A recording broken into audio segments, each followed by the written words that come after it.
மந்திரி சக்கரபாணி கிட்ட ராஜா வெறும் பள்ளி மாதிரி தான், இவ்வளவு பெரிய உத்தரத்தை தான் மட்டும் தான் தாங்குறேன்னு நினைக்கிற ஒரு பள்ளி மாதிரி தான் அப்படின்னு சொன்னதோட போன எபிசோட் முடிச்சிருந்தோம். இன்னைக்கு எபிசோட்ல மகாராணி, மணிகண்டன், ராஜராஜன் 3 பேர் உட்கார்ந்துருக்காங்க. அந்த இடத்துக்கு வர்ற மந்திரி சக்கரபாணியும் அவங்கள வணங்குறாங்க. மந்திரி இங்களை கூப்பிட்டு அனுப்பிச்சிங்களாமா அப்படின்னு கேட்கவும், மணிகண்டன் மந்திரி கிட்ட ராஜராஜனுக்கு ஏதோ ஒரு சந்தேகமா அதனாலதான் கூப்பிட்டோம் அப்படின்னு சொல்லவும், மந்திரி எனக்கு எப்படி தெரியுங்கிற மாதிரி கேட்கறான்.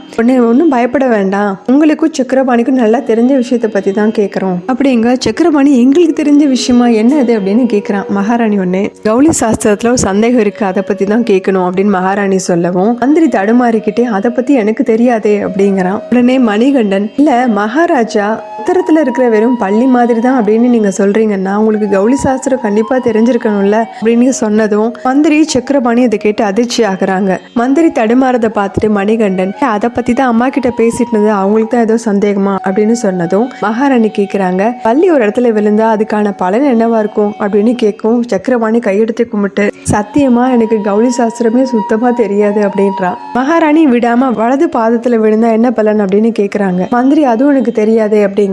மணிகண்டனும், அப்ப கௌலிக்கு உத்தரத்தை தாங்கிறது மட்டும்தான் தெரிஞ்சிருக்கும் போல இருக்கு, அதை அகங்காரத்தோட சொல்லத்தான் தெரியும் போல இருக்கு அப்படின்னு சொன்னதும் மகாராணி சொல்றாங்க, அரண்மனையில சுவர்களுக்கு கூட காது இருக்கு, தூண்களுக்கு கூட கண்ணுண்டு, யாருக்கும் எதுவும் தெரியாதுங்கிற மாதிரி பேசக்கூடாது அப்படின்னு அந்த அம்மா கோவமா சொல்லவும், மந்திரி மன்னிச்சிருங்க அப்படிங்கிறான். சக்கரபாணி கிட்ட ஒண்ணு சொல்லணும், இப்ப நாங்க பேசிட்டு இருக்க இந்த விஷயம் ராஜாவோட காதுக்கு போச்சுன்னா அப்படின்னு கேட்கவும், சக்கரபாணி பதறிக்கிட்டே, மன்னிச்சிருங்க நேரம் போறதுக்காக ஏதோ நாங்க பேசிட்டோம் அப்படின்னு சொல்லவும், மணிகண்டன் போறது நேரம் கிடையாது சிரசா இருக்கும் அப்படின்னு மணிகண்டன் சொல்லவும், சக்கரபாணி பதறிக்கிட்டே சிரசா அப்படின்னு சொல்லவும், மணிகண்டன் அதுக்கும் நீ சுமதி கிட்ட சொன்ன இல்லையா அந்த மாதிரி எல்லாம் கிடையாது அப்படின்னு சொன்னதும் சக்கரபாணி அதுக்கும் பயந்துட்டு என்னது சுமதியா அப்படிங்கிறான். மகாராணி ரொம்ப கோபமாவே, அரண்மனையில கிண்டல்களும் கேலிகளும் தேவையில்லாதது, அரண்மனையில கோமாளித்தனங்களுக்கு வேலை இல்ல, அப்படி தேவைப்பட்டதுன்னா கோமாளிகளே நாங்களே நியமிச்சுக்கிறோம், நீங்க அந்த வேஷம் கட்ட வேண்டாம் மந்திரி அப்படிங்கிறாங்க. அதுக்கும் மந்திரி வாங்கிட்டு மன்னிச்சிருங்க அப்படின்னு சொல்ல, மணிகண்டன் சக்கரபாணி கிட்ட, நீ எப்பவுமே வெட்டி வேஷம் கட்ட நான் சொன்னதே கிடையாது, நீ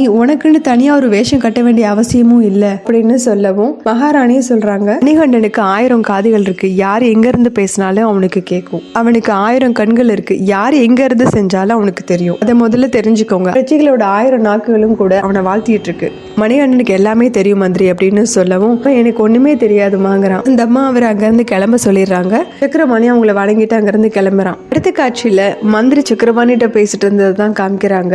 அவன் அங்க இருந்து வந்துட்டு 1000 கண்ணாமா, 1000 காது, 1000 நாக்குன்னு சொல்றாங்க. இதெல்லாம் கேட்டா நம்ம பயந்துட போறோமா? சக்கரபாணி, ஒரு மனுஷனுக்கு இத்தனை நாக்கும் காதும் பல்லெல்லாம் தேவையா அப்படின்னு சொல்ல, இதெல்லாம் வேண்டியதே இல்லை, அத்தியாவசியமா இருக்கிற 2 காது 2 கண்ணு ஒரு நாக்கு போதுமே, இது இருந்தே நம்மளால வாழ்க்கையை அனுபவிக்க முடியல அப்படிங்கிற சக்கரபாணி. இதுக்கு மந்திரியும், இவ்வளவு புத்திசாலியா இருக்கிற மணிகண்டனை வச்சுட்டு நம்மளால ஒரு அடி கூட முன்னாடி போக முடியல அப்படிங்கிறான். உடனே சக்கரபாணி, இப்ப நம்ம என்னதான் செய்யறது அப்படின்னு கேட்டதும், கழுத்து சீவுற மாதிரி மந்திரி செய்கை காமிக்க, இப்படியே செய்கையிலே பேசுங்க, என்ன சொல்ல கண்ணு இருக்குங்கிறாங்க, செவுத்துல காது இருக்குங்கிறாங்க, உத்தரத்துல நாக்கு இருக்குங்கிறாங்க, இப்படியே செய்கையில பேசுறதுதான் நல்லது அப்படிங்கிறான். இவன் சொன்னதை கேட்டுட்டு மந்திரி சொல்றான், நம்ம ஒரு சாதாரண ஓலை பாம்பு கிடையாது, எதுக்கும் நம்ம வேலை போக மாட்டோம் அப்படிங்கிறது மகாராணிக்கு நல்லாவே தெரியும், நாம இதுக்கெல்லாம் அசைஞ்சு கொடுக்க மாட்டோம் அப்படிங்கறத உங்களுக்கு எத்தனையோ தடவை நானும் உணர்த்திட்டேன், இப்ப அவங்க பேசுறதுல மகாராணி பட்டோங்கிற அகம்பாவமும் அதிகாரத்தையும் இருந்தான் அப்படின்னு மந்திரி சொன்னதும் சக்கரபாணி, கொஞ்சம் அமைதியா பேசுங்க, சத்தம் போடாதீங்க, சுத்தி கண்ணு காது மூக்கெல்லாம் இருக்குல்ல அப்படின்னு உத்தரவு தூண் சோறெல்லாம் சுத்தி காமிக்கிறான். அவன் இப்படி சொன்னதும் அவன்கிட்ட எரிஞ்சு விழுகிற மந்திரி, கிளம்பலாமா அப்படின்னு சொல்லிட்டு போக,